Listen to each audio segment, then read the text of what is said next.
Fl-aħħar analiżi tagħhom tal-ekonomija Maltija, l-esperti tal-Bank Ċentrali qalu li f'Lulju li għadda il-kundizzjonijiet tan-negozju f'Malta beqgħu tajbin meta mqabbel max-xahar ta' qabel u komplew jissuġġerixxu kundizzjonijiet ogħla mill-medja.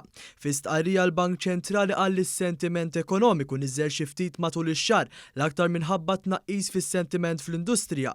Madankollu sostnew li dan baqa' f'livell ogħla mill-medja tiegħu fuq żmien twil.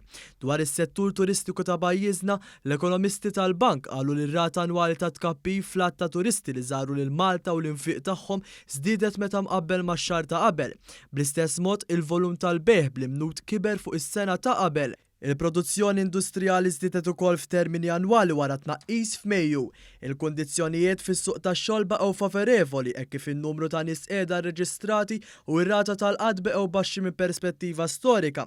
Fil-fatt ir-rata tal-qatt niżlet bi ftit għal 3.4%.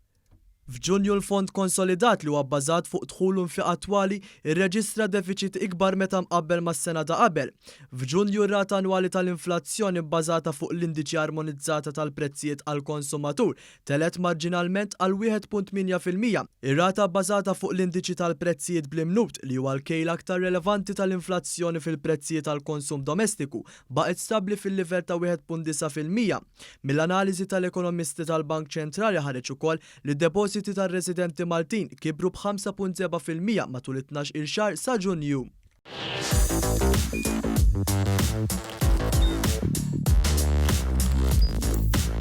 Idħol fuq one.com.mt u hemmhekk tista' tara l-programmi kollha li jxandru fuq One permezz ta' One Play.